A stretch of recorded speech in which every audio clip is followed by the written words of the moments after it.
XTB France informe les participants que la présentation à venir et les informations qui vont être dispensées ne constituent pas en aucune manière une sollicitation ou incitation à acheter ou vendre des produits financiers.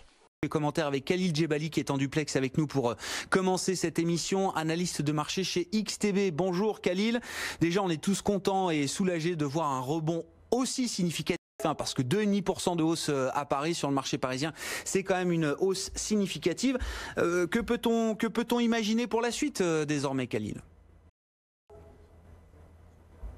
Bonjour Grégoire, alors vous l'avez dit, hein, c'est un peu le mot qui qualifie le séance, c'est le soulagement tout simplement. Soulagement aujourd'hui à Paris puisque rebond technique tout à fait significatif.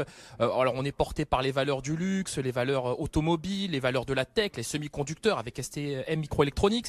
Donc tout cela est bien évidemment très positif. De notre côté, on anticipe clairement le CAC 40 sur le niveau des 5150 points.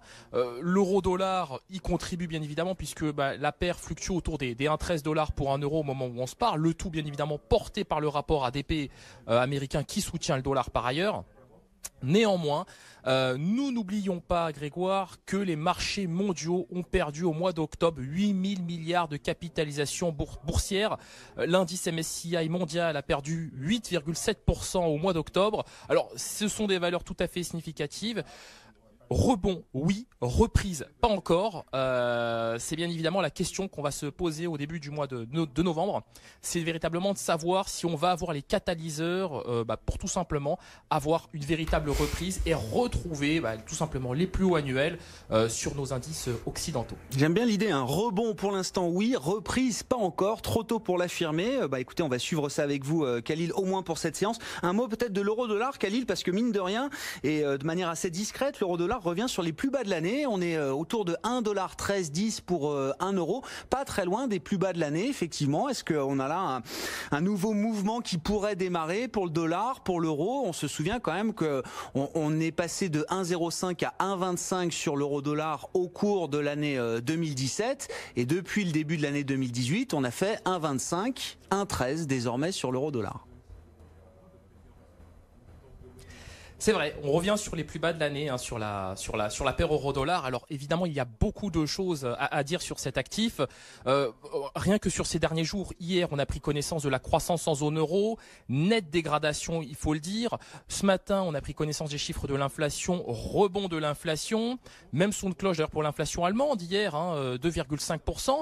On remarque néanmoins que cette inflation ne s'explique pas du tout par la consommation des biens et services conventionnels, mais par un effet de base qui est bien évidemment l'effet pétrole. J'en veux pour preuve les ventes au détail de ce matin publiées en Allemagne, ressorties en baisse de 2,6% en rythme annualisé, c'est tout à fait significatif.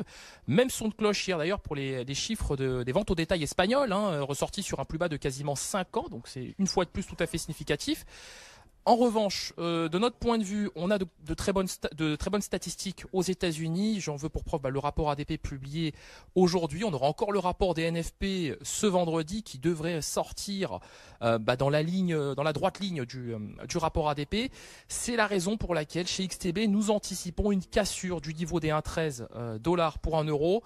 On a assisté ces derniers jours à une petite décrue des taux US, notamment du 10 ans américain qui est retombé sur le niveau des 3,10% de rendement.